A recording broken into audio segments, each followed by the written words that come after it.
Welcome to विद्यालय online tutorials. आज के अपने सेशन में हम नंबर सिस्टम के काफ़ी इंपॉर्टेंट क्वेश्चंस डिस्कस करने वाले हैं।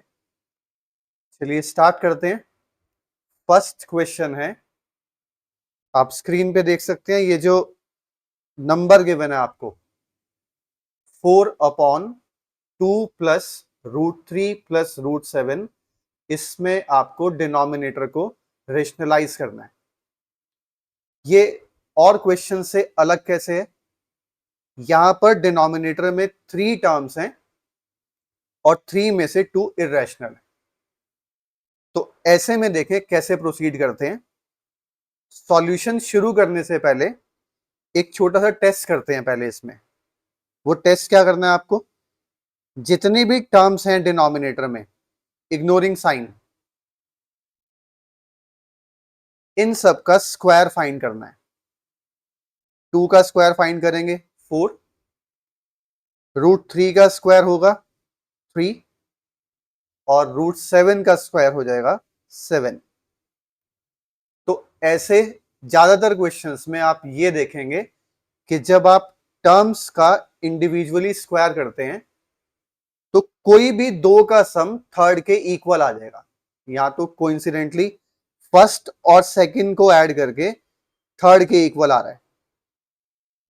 कभी चेंज भी हो सकता है, फर्स्ट और थर्ड को ऐड करके भी सेकंड के इक्वल बन सकता है और सेकंड थर्ड को ऐड करके भी फर्स्ट के इक्वल बन जाता है कभी। तो ये टेस्ट करने का क्या फायदा है? ये टेस्ट करने के बाद आपको ये पता चलता है कि किन दो टर्म्स को एक साथ रखना है जिनका सम आप देख रहे हैं कि थर्ड के इक्वल है। ये जिनसे बने हैं 4 और 3 किससे बने थे? 2 और √3 से। तो रेशनलाइज करते हुए आपको इन दोनों को एक साथ रखना है। अब देखते हैं कि रेशनलाइज करना कैसे। सेम वही मेथड है जो आप 2 टर्म्स के लिए यूज करते हैं, बस इसमें डिफरेंट क्या है, इस पूरे को 2 प्लस √3 को आप सिंगल टर्म मान के चलेंगे। तो जैसा कि 2 टर्म्स में करते हैं, आप देखें ये है फर्स्ट टर्म, ये है सेकंड टर्म, इनके बीच में जो भी साइन है बस इस साइन को चेंज करना होता है। अगर यहां पर प्लस √7 है तो आप माइनस √7 लेंगे और मल्टीप्लाई और डिवाइड कर देंगे। इसको सेम रखना है, 2 प्लस √3 को सेम रखना है, सिर्फ ये प्लस √7 का साइन चेंज होगा, ये हो जाएगा माइनस √7। इसी से न्यूमरेटर को मल्टीप्लाई करना है और इससे डिनोमिनेटर को मल्टीप्लाई करना है। इसके बाद देखें क्या होगा। न्यूमरेटर में ये जो पूरी टर्म है हमारे पास 2 प्लस √3 माइनस √7, अगर ब्रैकेट ओपन कर दें ये बन जाएगा 2 प्लस √3 माइनस √7। इसको मल्टीप्लाई करना है आपको 4 से, तो वो मल्टीप्लाई बाद में करेंगे, कई बार ये टर्म कैंसिल हो जाती है तो इसको बाद में मल्टीप्लाई करते हैं। डिनोमिनेटर में वैसे ही जैसे 2 टर्म्स के केसेस में होता है, ये बन रहा है a प्लस बी और ये बनता है देखिए a माइनस बी।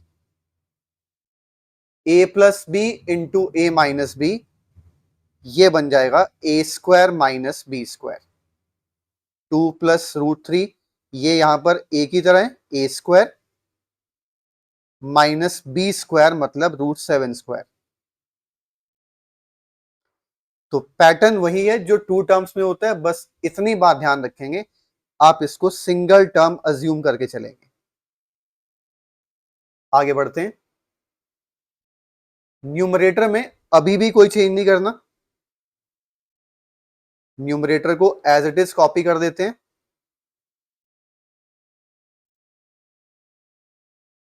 डिनोमिनेटर में देखें क्या होगा। डिनोमिनेटर में 2 प्लस √3 होल स्क्वायर, इसका एक्सपेंशन होगा a plus b whole square की तरह। a², 2² हो जाएगा 4 प्लस b² √3² हो जाएगा 3 प्लस 2ab, 2ab हम इवेल्युएट करके देखते हैं, 2 इंटू ए इंटू बी, ये आप चेक कर सकते हैं क्या बन जाएगा, 4√3। तो 2ab हो जाएगा 4√3 माइनस √7 का स्क्वायर हो जाता है 7। तो देखें, जिन दो टर्म्स को हमने एक साथ रखा था उसका फायदा क्या हुआ हमें, ये 4 + 3 7, 7 - 7 हो जाएगा 0। ऐसा करने पर अगर आप 2 और √3 को एक साथ रखते हैं, किस बेसिस पे एक साथ रखना है वो मैंने आपको पहले स्टेप में बताया था। इनको एक साथ रखने से आप देखेंगे डिनोमिनेटर में ये पूरा रैशनल पार्ट कैंसिल हो गया, 0 हो गया। तो ये तो हो गया 7 - 7 0, डिनोमिनेटर में आ गया 4√7। और जैसा कि मैंने आपको कहा था कि कई बार ये टर्म कैंसिल हो जाती है, तो आप देखें ये 4 कैंसिल हो गया। अब डिनोमिनेटर में सिंगल टर्म है जिसके फैक्टर्स भी नहीं बनते, फैक्टर्स बन के रूट से कुछ बाहर आ सकता है तो वो काम करते हैं पहले, लेकिन यहां पर 7 तो प्राइम नंबर है, इसके फैक्टर्स भी नहीं बनेंगे। तो अब इसकी रेशनलाइजेशन करनी है। देखें, सिंगल टर्म की रेशनलाइजेशन के लिए आप सिर्फ इसी से मल्टीप्लाई डिवाइड करते हैं, साइन चेंज करने की कोई नीड नहीं है। चेंज कर भी देंगे तो आंसर डिफरेंट नहीं आएगा, लेकिन इसमें कोई नीड नहीं है, क्योंकि √7 को √7 से मल्टीप्लाई करके ही वो रैशनल बन जाता है। तो देखें अब क्या बना, ये √7 इंटू √7, डिनोमिनेटर में आ गया 7, न्यूमरेटर में √7 को अब इन तीनों से मल्टीप्लाई करना है। पहले 2 से करते हैं, 2 से मल्टीप्लाई करेंगे बन जाएगा 2√7, √7 को √3 से करते हैं, ये हो जाएगा √21,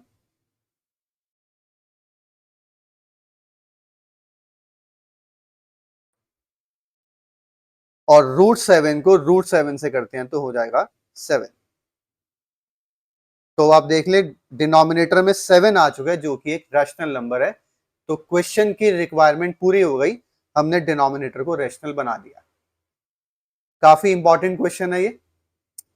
एक और इंपॉर्टेंट क्वेश्चन देखते हैं, इस तरह की सिंप्लीफिकेशन, अगर स्क्वायर रूट में इस तरह की टर्म है, जैसे कि एक तो ये क्वेश्चन है 7 + 4√3, इस तरह के और भी बन जाते हैं। एक और एग्जांपल मैं लिख रहा हूं यहां पे, जैसे कि 8 + 2√15, इसके सिंप्लीफिकेशन अभी देखते हैं कैसे होगी। इसको समझने के लिए पहले इसका थोड़ा सा पैटर्न समझते हैं। हमारे पास रूट में टर्म थी 7 + 4√3, इसका इर्रेशनल पार्ट देखें। इर्रेशनल पार्ट को हम ट्राई करते हैं 2ab की फॉर्म में बनाने के लिए। 2ab की फॉर्म बनाना चाहें तो 4 को लिखा जा सकता है 2 × 2, और साथ में हमारे पास है √3।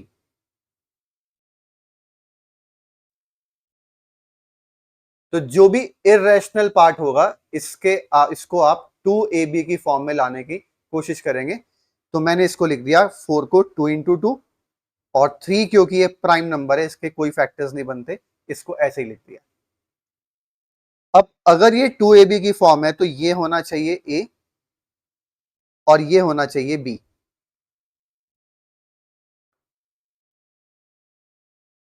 अब आप देखें, a² आ जाएगा 4, b² आ जाएगा 3, तो a² + b² क्या हो जाएगा, a² + b² हो जाएगा 7, जो कि हमारा रैशनल पार्ट है। तो इसमें मैंने आपको भी ये बात बताई कि जो इर्रेशनल पार्ट है उसको अब इस तरह से पहले स्प्लिट करके देख लेते हैं, ये रफ वर्क है। तो इससे हमारे पास ये पता चल गया कि आप 7 को कैसे स्प्लिट करके लिखेंगे। 7 को लिखेंगे 4 + 3, और 4√3 को लिखेंगे 2ab की फॉर्म में कुछ इस तरह से। चलिए सॉल्यूशन को आगे बढ़ाते हैं।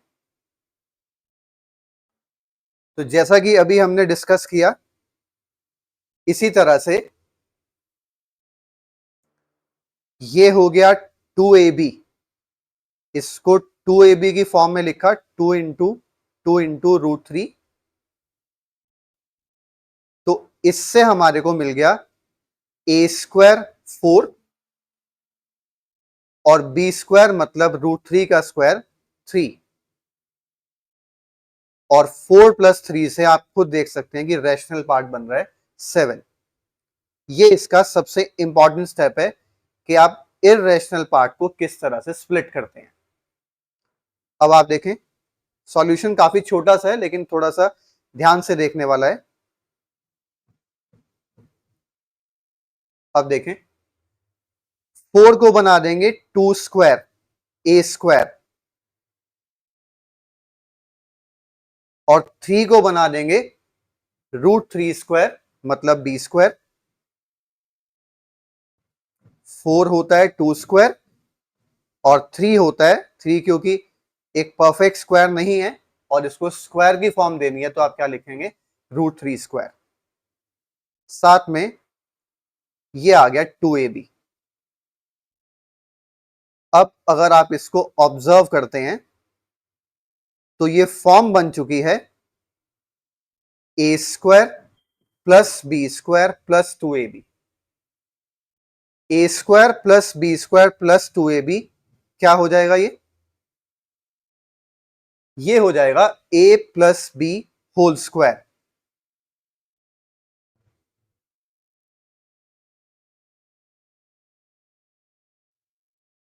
और जैसा कि मैं अपने स्टूडेंट्स को जनरली बताता हूं कि स्क्वायर और स्क्वायर रूट ये एक तरह से एक दूसरे के दुश्मन होते हैं। यहां पर स्क्वायर भी है और स्क्वायर रूट भी है, ये दोनों एक दूसरे के दुश्मन है, ये दोनों एक दूसरे को खत्म कर देते हैं। तो यहां पर आप देखें, स्क्वायर और स्क्वायर रूट दोनों हट जाएंगे, आंसर क्या आ जाएगा, 2 + √3। तो इसी पैटर्न के बेसिस पे आप ये वाला क्वेश्चन ट्राई कर सकते हैं, √8 + 2 √15। क्वेश्चन में कुछ डाउट आएगा तो आप कमेंट्स में डाल सकते हैं, मैं आपको पर्सनली रिप्लाई करके बताऊंगा जो भी प्रॉब्लम आएगी। एक और इंपॉर्टेंट क्वेश्चन देखते हैं इसी चैप्टर का, नंबर सिस्टम का। देखें अपनी स्क्रीन पर। इसका सॉल्यूशन स्टार्ट करने से पहले कुछ बात समझते हैं इस तरह के क्वेश्चन से रिलेटेड। आपने नंबर सिस्टम में भी, पॉलिनोमियल में भी इस टाइप के क्वेश्चन देखे होंगे जिसमें x + 1/x की वैल्यू कुछ गिवन होती है, जैसा कि यहां पर 6 गिवन है, और उससे x² + 1/x² या x³ + 1/x³ ये फाइंड करना होता है। उससे हायर पार पे जाना होता है। पार 1 आपके पास है और जो फाइंड करना है उसमें पार्ट 2 है या 3 है। इन क्वेश्चंस में तो हम करते हैं जो भी गिवन है उसमें अगर ये रिक्वायर्ड है तो स्क्वायरिंग बोथ साइड्स, अगर x³ + 1/x³ रिक्वायर्ड है तो क्यूबिंग बोथ साइड्स। लेकिन अभी जो क्वेश्चन हमारे पास है उसमें हमें फाइंड करना है √x - 1/√x। √x मतलब x⁻½ मतलब इस बार आपको गिवन पार से लोअर पार पे जाना है। जब लोअर पार पे जाना है तो सॉल्यूशन का पैटर्न थोड़ा चेंज हो जाता है, वो देखते हैं कि क्या चेंज होता है। इस टाइप के क्वेश्चंस में तो जब लोअर पार से हायर पार पे जाते हैं तो आप स्क्वायरिंग बोथ साइड्स या क्यूबिंग बोथ साइड्स करते हैं। जो गिवन होता है इसकी स्क्वायरिंग या क्यूबिंग बोथ साइड्स करते हैं जैसा रिक्वायर्ड हो। लेकिन जब गिवन पार से हाफ पार पे आना होता है तो जो भी आपको फाइंड करना है इसके स्क्वायर से स्टार्ट करेंगे। जो गिवन है उसके स्क्वायर से स्टार्ट नहीं करेंगे, जो फाइंड करना है उसके स्क्वायर से स्टार्ट करेंगे। और ये स्क्वायरिंग बोथ साइड्स नहीं है, सिर्फ इसके स्क्वायर से स्टार्ट करना है आपको। तो देखें क्या बनेगा इसका square, a² + b² - 2ab। Left side पर मैंने कोई चेंज नहीं किया है, एज इट इज कॉपी किया है। राइट साइड पर आप देखें, root x square becomes x, 1 square 1, और डिनोमिनेटर में रूट एक्स स्क्वायर फिर से एक्स हो जाएगा, और इन दोनों के कैंसिल होने से यहां पर बचता है सिर्फ 2। अब अगर आप यहां पर x प्लस 1/x की वैल्यू पुट कर दें, जो गिवन थी 6, इसकी वैल्यू अगर 6 पुट कर दें तो 6 माइनस 2 ये हो जाता है 4। बस अब लास्ट स्टेप है, यहां से स्क्वायर हटाने के लिए लेंगे square root of both sides. तो taking square root of both sides, अगर आप स्क्वायर रूट लेंगे तो जैसा कि मैंने इससे पहले वाले क्वेश्चन में बताया था कि स्क्वायर और स्क्वायर रूट तो एक दूसरे के दुश्मन है। स्क्वायर रूट लेंगे तो यहां से तो ये स्क्वायर हट जाएगा, और राइट साइड पे 4 का स्क्वायर रूट, अगर आप राइट साइड पर देखते हैं तो राइट साइड पर 4 का स्क्वायर रूट क्या होता है, प्लस माइनस 2। आपको दोनों आंसर मेंशन करने चाहिए, +2 भी -2 भी। हाँ, कभी कभी क्वेश्चन में मेंशन किया होता है इग्नोरिंग द नेगेटिव वैल्यू या taking only the positive value, taking only the negative value, तो आप दूसरी वैल्यू रिजेक्ट कर सकते हैं, वरना यही आंसर है। तो इस लेक्चर में हमने नंबर सिस्टम के 3 काफी इंपॉर्टेंट क्वेश्चंस कवर किए हैं, और एज यूजुअल जो मैं आपको हमेशा कहता हूं कि आपको ये सभी क्वेश्चन सीखने के बाद इनको फिर से करके देखना है, इस टाइप के और क्वेश्चंस को फिर से करके देखना है, और उसमें जो भी डाउट आएगा तो आप कमेंट में डाल सकते हैं, मैं आपको पर्सनली रिप्लाई करके आपके डाउट सॉल्व कर दूंगा। और आपको वीडियो कंटेंट अगर पसंद आए, आपको क्वेश्चन समझ आए हैं, तो आप इसको वीडियो को लाइक करें, शेयर करें और हमारे चैनल को सब्सक्राइब करें। Thanks for watching.